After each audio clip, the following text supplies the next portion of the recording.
than they are. Neither defame one another, nor insult one another by nicknames. Bad is the name of lewdness after faith. And whoso turns not in repentance, such are the evildoer. Surah Al-Hujurat 49, verse 11.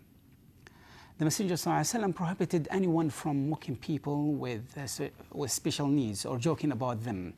He warned against such inhumane behavior and said, "Cursed is the one who misleads a blind person away from his path." This carries a severe threat for those practicing this awful derision. People with special needs are also excused from the consequences of the actions that they cannot control. The Messenger ﷺ made it clear that 3 types of people are not accountable: a sleeping person till he wakes up, a child till he grows up, and an insane person till he turns sane. Those who are unaware of their actions shall not be punished, no matter what mistakes he may make or crime he may commit. Dear viewers, mercy for people with special needs is part of the religion. It is our duty to show them mercy and care for them. And it is the order of the Messenger ﷺ when he said, "Seek and bring to me those weak people among you." Islam commanded us to show mercy to everything in this world. The Messenger ﷺ said, "Show mercy to those on earth so that the one in heaven bestows mercy on you." Despite his great responsibilities and many engagements, the Messenger ﷺ had extra forbearance and patience in dealing with people with special needs. He ﷺ would answer their requests and answer their needs and fulfill it. Once a somewhat mentally ill woman stopped him and asked him to help her with one of her needs. He ﷺ walked in the direction she was going and continued with her until he fulfilled her need. In another instance, a blind man called Itban bin Malik radiallahu anh, asked the Messenger ﷺ to come and perform salah in his house. The Messenger ﷺ humbly said, "I will do if Allah so wills." The Messenger ﷺ went early in the morning to the house of Itban at the outskirts of the city. Allah's Messenger asked for permission to enter, which Itban gave. He ﷺ entered and said, "In which part of your house would you like me to pray?" Itban pointed to a certain place in the house, and the Messenger ﷺ stood and prayed 2 rak'ah there. These hadith serve as a proof that both a ruler and the general populace are obligated to care for people with special needs, fulfill their needs, and grant their requests. It also shows us that the whole society has a duty to help and educate these excused people and provide proper care for them so that they become good members of the society and benefit themselves and their families. Following this merciful prophetic course, the Muslim Caliph practiced utmost care for people with special needs. Umar ibn al-Khattab radiallahu anh, the famous second Caliph, ordered that people with special needs, lepers and elderly people should be given allowances from the state's money. In 88 after Hijrah, 707 AD, the Umayyad Caliph Al-Walid bin Abd al-Malik established special centers for the care of people with special needs. He employed doctors and servants in these centers and granted a regular allowance to persons with special needs to financially support them. And he told them, "Do not beg from people." Umar ibn Abd al-Aziz radiallahu anh, the famous Islamic Caliph, ordered that every blind man should have an employee to guide and look after him, and that every 2 chronically ill persons, those with special needs, be attended by a servant to serve and care for them. In fact, when Al-Walid bin Abd al-Malik appointed Ishaq bin Qabisa in charge of giving financial support to those people of need, he promised to give them extraordinary amount to the extent that he said, "I will make the family love their excused person more than the normal ones." And all this was in the 1st century of Islam, 7th century AD.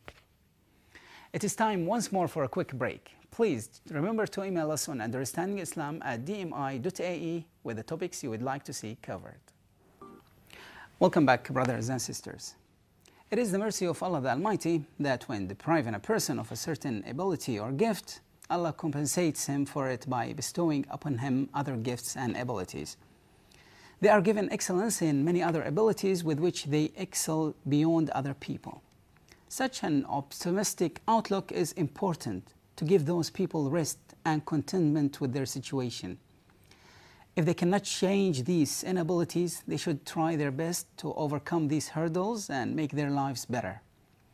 This inability can then be a motive to creativity and move towards excellence in other fields of life. But how can a person overcome his disability and be an active member in society?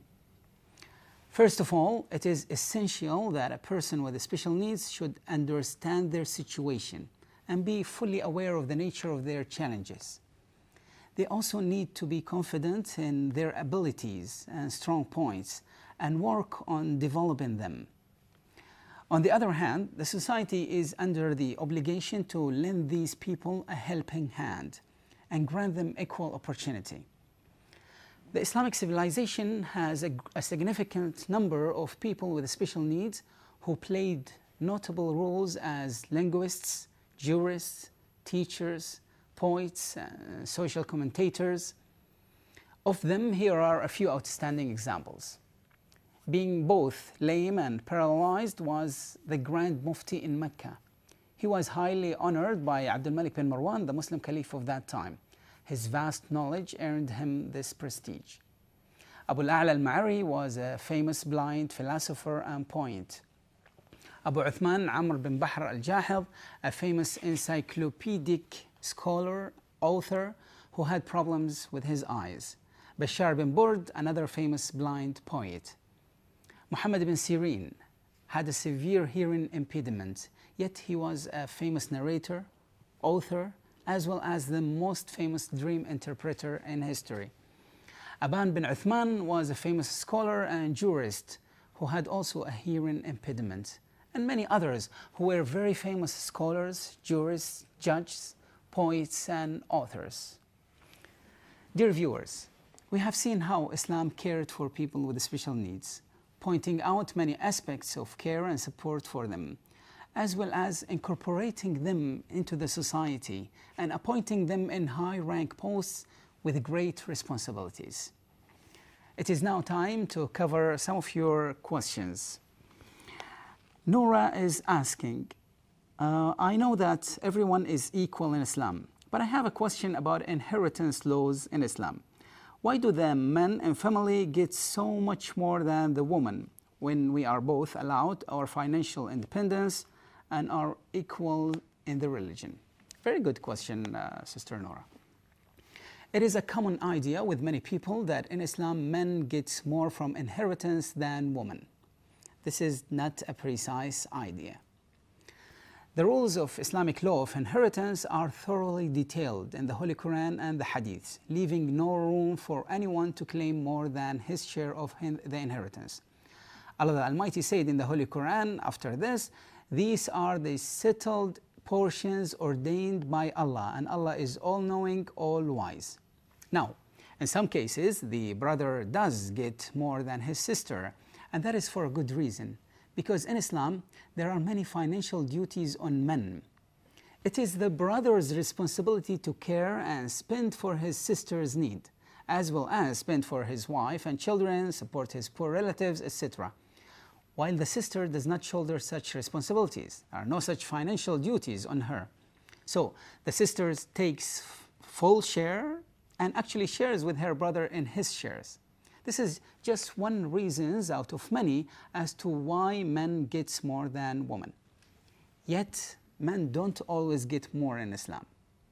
Men takes more than women in 9 cases only, while women get the same as men in more than 10 cases. And women get more than men in more than 15 cases. There are also 4 cases in which a woman will inherit while her male counterpart does not. So the final count is 9 cases in favor of men and 19 cases in favor of women. We do not have time for detailing all these cases today, but we will dedicate an episode to it in the future, inshallah. So stay with us. Dear viewers, thank you for watching and see you next week, inshallah, God willing. As always, If you want your questions answered, email us at understandingislam@dmi.ae. Assalamu alaikum wa rahmatullahi wa barakatuh. Peace be upon you and the mercy of Allah and His grace.